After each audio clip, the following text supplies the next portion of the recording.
За сайн бацгаана уу. Энэ удаагийнхаа сургалтаар бид нар орлого зарлага хэрхэн бүртгэх вэ гэдэг талаар үзэх байгаа.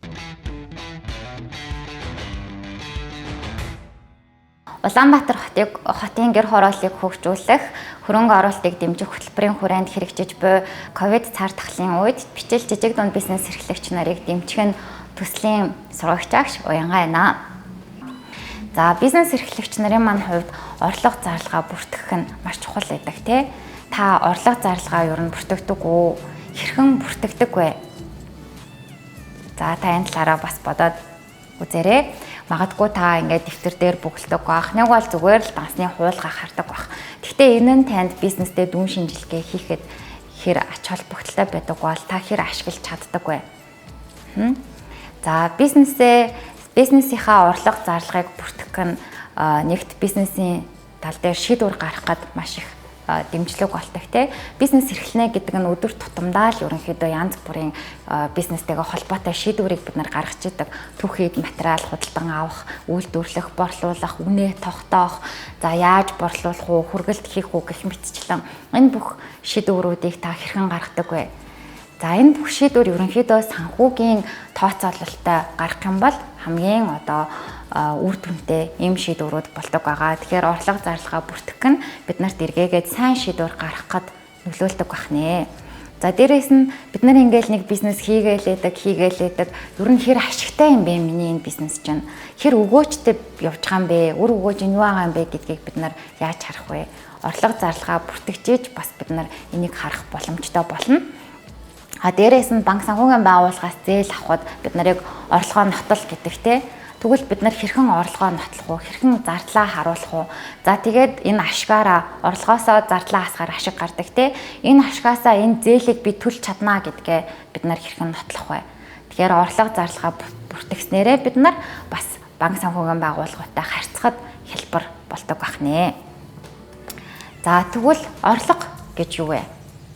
За орлого гэдэг нь бол ерөнхийдөө бол хөдөлмөрлсөн, бараа үйлчлэгээ үйлдвэрлэсэн, эсвэл хөрөнгө оруулалт хийсний хөлсөнд хувь хүн бизнес хүлээн авч байгаа мөнгийг ер нь бол хэлдэг байх нэ.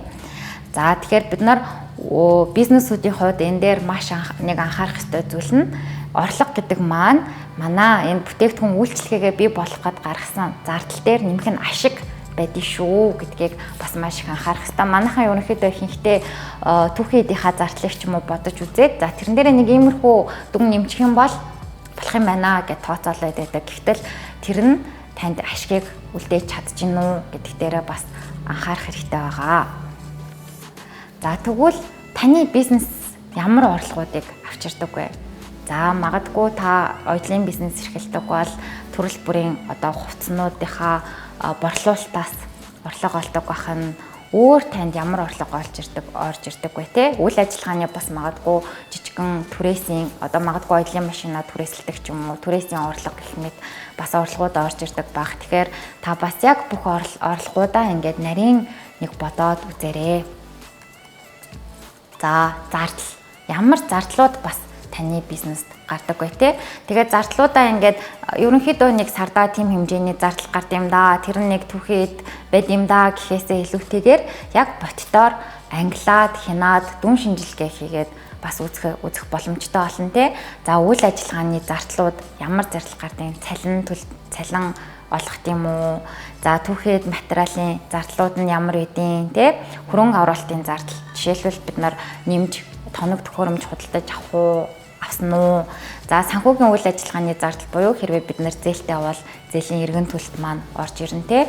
Өөр ямар бусад зардлууд гардаг вэ гэдгээ бид нар англиад үзэх юм шаардлагатай байгаа. Тэгээд англич харснараа бид нар тэрэн дээрээ дүн шинжилгээ хийгээд за үйл ажиллагааны зардал маань их байна. Эсвэл хөрөнгө оруулалтын зардал их байна.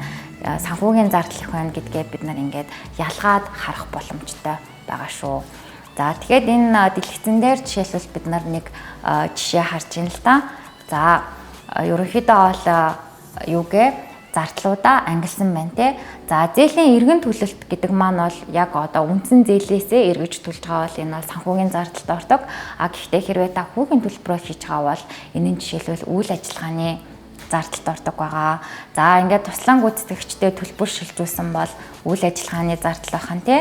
За даавууд хорго материал худалдаж авсан бол одоо түүхийд бараа бүтээгдэхүүн худалдан авалтын зардал гэх мэт энийг ингээд та ялгаад ингээд харуул дараа нь энэ дээрээ бас ингээд зардлуудынхаа эзлэх хувийг харж болж байна те.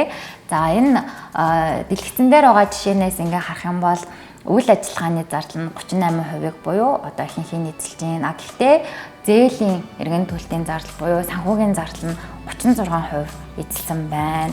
Тэгэхээр энэ хоёр зардал маань ерөнхийдөө манай зардлын дийлэнхийг бүрдүүлж байна гэдээ ингээд харж болох нь. Тэгвэл энийгээ жоохон таньчуул зүгээр юм болов гэх мэтчлэн та шийдвэрүүдийг бас гаргаж болох нэ. За тэгээд энэ дээр ерөнхийдөө орлого зарлагаа бүртгэхдээ анхаарах нэгэн байгаа. За юуны түрүүнд зарлаа ангилахдаа үйл ажиллагаа буюу одоо тухай зарцуулж байгаа төрлөөр нь ангилахаас гадна бас яг тогтмол зарлууд, хувьсах зарлууд гэж ангилах нь хэцүүтэй байдаг. Ялангуяа бизнес эрхлэгч нарын маань хувьд бол тогтмол зарлаа мэдчих юм бол сард би яг ийм тогтмол зардал надаас гардаг. Тэгэхээр яг ийм хэмжээнээс давсан орлогыг би заавал олж иж бизнес маань одоо цаашдаа тогтвортой сайн явна гэдгээ та бас мэдчих хэрэгтэй байдаг. Ялангуяа энэ цар тахлын үед бол түрээсийн зардал, за цалингийн зардал гэх мэт зарлууд бол тогтмол гарч исэн. Тэгэхээр та энийгээ давсан борлуулалт хийжсэн. Эсвэл энийгээ дааж чадах үс хадгаламжтай ч юм уу эрсдлийн нөөц сантай байсан бол ингээ хүнкөн давах юм боломжтой байгаа тий. Тэгэхээр энэ зардлуудаа ангилж харах нь их чухал байгаа. Ялангуяа тогтмол зардлынхаа дүнг цээжээрээ мэдчих хэрэгтэй байгаа. За тогтмол зардал юу ордог вэ гэдэг юм бол түрээсийн зардал ордог. Цалингийн зардал, тоног төхөөрөмжийн илэгдлийн зардал гэдэг яг тогтмол гардаг зардлууд маань ордог байгаа. Борлуулалтын хэмжээнээс үл хамааран гардаг зардлыг ерөнхийдөө бол тогтмол зардлууд гэж байгаа. Хувьсах зардлын хувьд бол түүхийд материалын зардал. За хэрвээ одоо дараа сар би борлуулалтаа ихээр хийнэ гэж төлөвлөж байгаа бол би түүхийд материалаа илүү их дүнгээр татаж авна. За борлуулалт буурсан байгаа тохиолдолд би их дүнтэй түүхийд материал татаж авч зардал гаргах шаардлагагүй те. Айсвал түүхэд материалын үн өсгөж гинөө, айсвал энэ ханш өсгөөд байна гэдгийг бид нар урьдчилж мэдэх юм бол магадгүй одоо байгаа үнээр нь түүхэд материалаа бас татаж авах ийм шийдвэрүүдийг бас бид нар гаргаж болно. За дээрээс нь тээврийн зардал, за борлуулалтын шимтгэл, маркетингийн зардал гэх мэт энэ зардлууд бол хувьсах зардалд ордог. Тэгэхээр энэ зардлаа бид нар одоо үйл ажиллагаатайгаа уялдуулаад их байх уу, бага байх уу зохицуулж олддог. Тогтмол зардал бол яг л тогтмол гардаг ийм зардлууд байгаа. За тэгэхээр орлого зарлага бүртгэхдээ юуг анхаарах вэ гэд хэдүүлээ хараад үзье те. За хамгийн түрүүнд манай бизнес эрхлэгч нарын одоо хамгийн түрүүнд хийх ёстой юм бол хувьсгалын дансаа салгах. Хэрвээ та одоо таны борлуулалтын орлого чинь нэг дансаар гарч ирдэг. Тэгтэл та тэр дансаараа бас ингээ хувийнхаа хэрэглээний худалдан авалтыг хийдэг байх юм бол та бизнестэй дүн шинжилгээ хийхэд маш хүндрэлтэй болно тий. Та ерөнхийдөө өөрийнхөө хувийн болон бизнесийн нийт зардлыг харах хэрнээ яг аль нь миний бизнесийн зардлын тий. Тэгээд одоо бизнес маань хэр үр өгөөжтэй ашигтай байгаа юм бэ гэдгийг харахад одоо төөрөлтүүлж магадгүй байгаа. Тэгэхээр хамгийн түрүүнд дансаа салгах хэрэгтэй байгаа.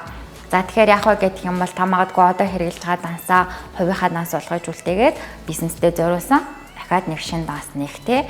За тэгээд мэдээж хэрэг та бизнесийнхаа орлогоор өөрийнхөө хувийн хэрэгцээний одоо худалдан авалтуудаа хийдэг байх. Тэгвэл өөртөө цалин ч юм уу ингээд тогтмол нэг дүнг ингээ олгоод шилжүүлээд байж болно те. Тэгээ бусад зардал орлого маань зөвхөн энэ бизнестэй холбоотой энэ гүйлгээнүүд маань таны бизнесийн дансаар явна гэсэн үг.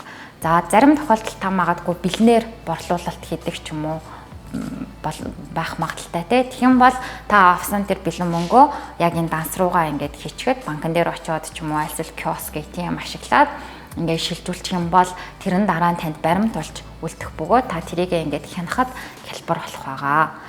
Тэгэхгүй нөгөө бэлэн мөнгөийг чи ингээд зарцуулцдаг, юунд зарцуулснаа дараа нь мэддэггүй те.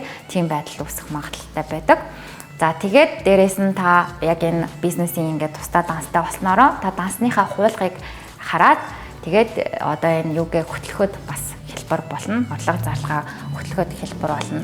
За тэгэхээр манай энэ видеоны доор Excel юуны файлын бас линкийг оруулчихна. Тэгэхээр хэдүүлээ Excel дээр яаж урлага зарлага бүртгэх вэ гэдэг ийм юу загвар байгаа. Тэгэхээр та энийг бас хуулж аваад өөрийнхөө бизнесийн орлого зарлагыг үргэлжлүүлээд энэ юун дээр Excel файл дээр хөтлөөд явах юм боломжтой байгаа шүү.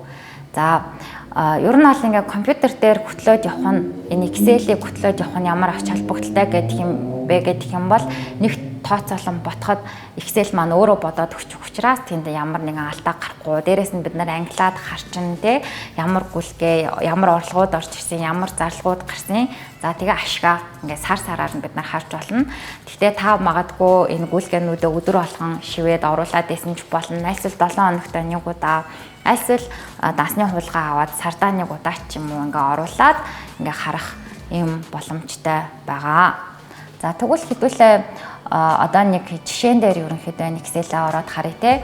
За Excel маань ерөнхийдөө ямар байгаа вэ гэх юм бол дээрээ тухайн одоо сар нь байна те. За ингээ 22 оны за магадгүй 3 дугаар сар гэдэг ингээд оруулаад үзье л да. За ингээд эндээ бид нар хэдэн төрлийн гүйлгээ хийсэн ингээд тоон байна. Энийг хэдүүлээ нэмж хасч болно те. За нэмэхээр бол энэ дээр ингээд insert гээл ингээд дарахаар ингээд шинэ нэг юу гэснэгтийн мөр үсчин те. За тэгээд энд огноогоо оруулна, гүйлгээнийхээ утгыг оруулах байгаа. Тэгээд ангилчин ямар орлого юм, борлуулалтын орлого юм уу, бусад орлого юм уу, зардлын хувьд яг ямар зардал гэдгийг бид нар ингээ харах юм боломжтой байгаа. За тэгвэл ерөнхийдөө нэг жишээн дээр хэдүүлээ ажиллаад үзье. За ер нь нэг зулаа гэдэг юм уялын бизнес эрхэлдэг эмэгтэй байлаа гэж үзье. За тэгээд тэр эмэгтэйгийнхаа 3 сарын дансны хуулгыг ингээд бид нар авцаан гэж үзээд тэгээд энэ дишээ оруулаад үзье. За тэгэхээр ингээд нэгдүгээр гүйлгээ маань ямар гүйлгээ байсан бэ гэх юм бол 3 сарын 3-ны өдөр 3-ны өдөр зулаан маань ерөнхийдөө бол борлуулалт хийсэн байна. За тэгээд тэр нь ийм артаас орж ирсэн юм байна л да. За тэгэхээр ийм артаас борлуулалтын орлого орж ирлээ. За энийг та нар манд бүр дэлгэрүүлээд хэдэн ширхэг ямар хувцас зарагдсан ингээд бүр англиад үзэх юм бол бүр ч сайн харагдах байгаа шүү дээ. За тэгээд энэ нь яг нөгөө жишээ учраас хэлбэрчлээ 538 төгрөг байсан гэд үзье. За тэгвэл энэ бол борлуулалтын орлого учраас борлуулалтын орлого хэсэгтээ бид нар ингээд биччихлээ. За дээрээс нь 2 дахь гүйлгээ гарсан байна л да. Энэ нь болохоор 3 сарын 5-ны өдөр гарсан байна. За тэгээд 5-ны өдөр болохоор зээлийн үлдэгдэл төлбөр 350 төгрөгийг за тэгээд дээрээс нь хүүгийн төлбөр 95 төгрөг төлсөн байна. За тэгвэл энэ дээр зээлийн эргэн төлөлт хийв гэдээ оруулъя те. Зээлийн эргэн төлөлт. За зээлийн эргэн төлөлт маань болохоор санхүүгийн зардал байгаа. Тэгэхээр 350 санхүүгийн зардалд оруулъя. За дээрэс нь яг адилхан энэ өдрөө бид нар хүү төлсөн байгаа те. Зээлийн хүүгийн төлбөр төлсөн. За энийг болохоор бид нар удирдлагын зардал буюу үйл ажиллагааны зардалд бүртгэн 95 төгрөг байсан гэдэг ингээ бүртгэжээ. За тэгээд тэрний дараагаар болохоор хадгаламжийн хүүн орж ирсэн юм байна. Хадгаламжийн хугацаанд дуусаад сумгаад тэгээд хүүн орж ирсэн байгаа. Тэгэхээр 3 сарын 7-ны өдөр хадгаламжийн хүү орж ирсэн. За энэ нөгөө нэг бизнесийнхаа орлогоос магадгүй те хадгаламжийн хүүгийн орлого хадгаламж нэгээд ингээд бизнестэй хадгалж болно. За тэгээд тэр нь болохоор 24 төгрөг байсан. Энийг болохоор бид нар бусад орлогодороо бүртгэе. За тэгээ 10-ны өдөр болохоор туслан гүйцэтгэгчтэй мөнгө төлсөн байна л да. За зарим ажлаа нөгөө нэг өөр хүнээр ингээд хийлэгчдэг юм байна. За тэгээд энэ дээрээ туслан гүйцэтгэгчийн төлбөр тэгээд ингээ оруулъя. За тэгэхээр энэ болохоор удирдлагын зардалд хэдүүлээ 250 төгрөгөө ингээ оруулчлаа. За тэгээд дараа нь болохоор 12-ны өдөр энэ маань 10 чин тоогоор оруулаад өгчвөл зүгээр ах ингээд 10 гэж засчээ. Бүр болгоолж За тэгвэл 3 сарын 11-нд байсан гэдэг өөрчлөлт чинь ингээ.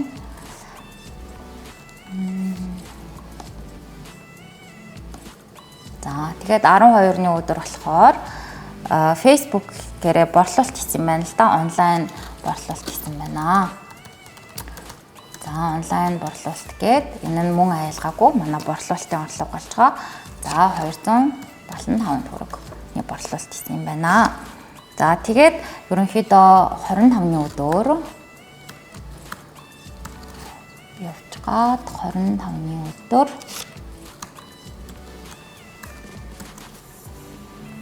яагаад ингээ өөрлөлттэй нэг ингээ формат дээрээ дараад адилхан болгож болно. Тэгтээ уурын энд худалдаж авсан байна.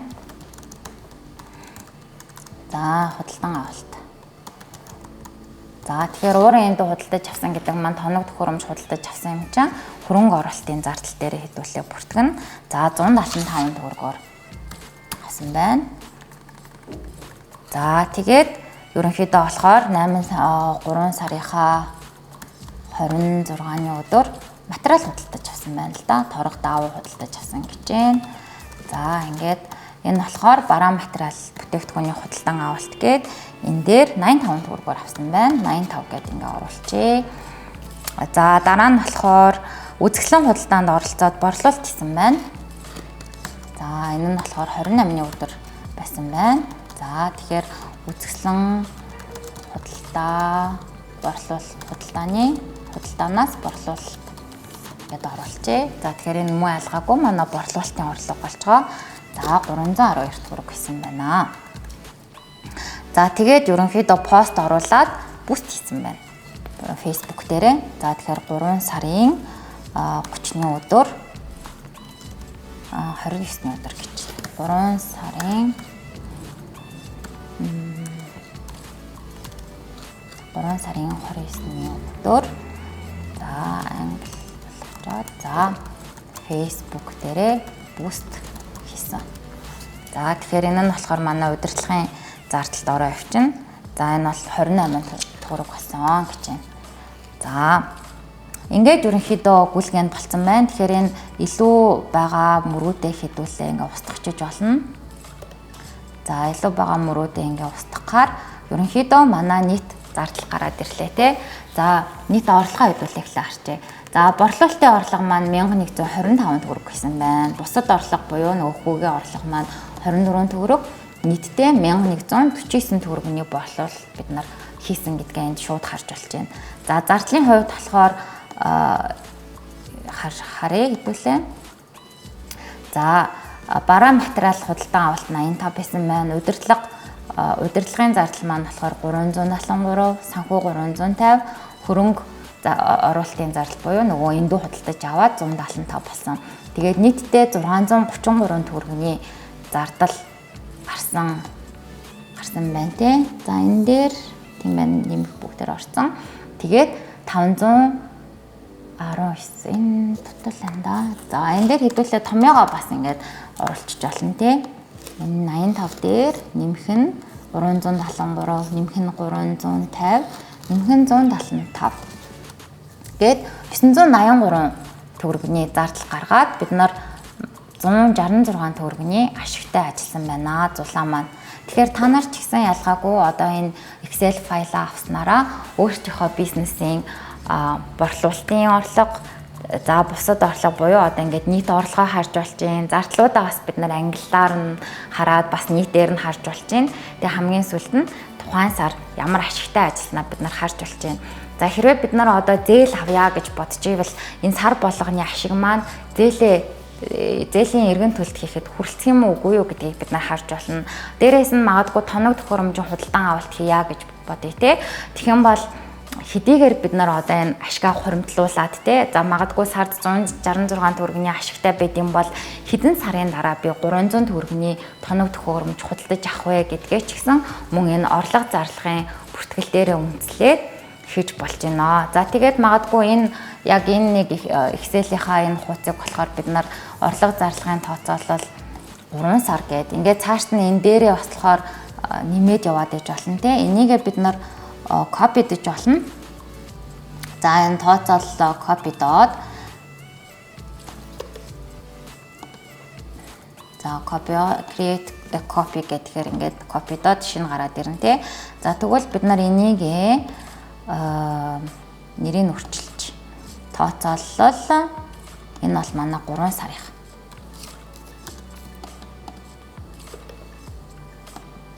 Тооцоолол 3 сар. За тэгвэл энэ үүсгэсэн хуулбараа хэдүүлээ 4 сар гэж бодчих. За энэ нэрийг солихдоо болохоор доор нь дарчаад rename буюу одоо нэрийг солих гэдгийг сонгож байгаа. За тэгээд эндээ хэдүүлээ 4 сар гэдээ оруулаад тэгээ яах нь энийг дээр байгаа 10 сарын 4 болгож өөрчлөөд тэгээ энэ дээрээ тухайн одоо хуулгынхаа дагуу юунуудаа оруулаад явчих болох нэ. Үзүүлэлтүүдэд оруулаад гүйлгээнүүдэд оруулаад явж болох нь. За ингээ харсан чинь бид нар 3 сард нийтдээ 10 гүйлгээ хийсэн байна.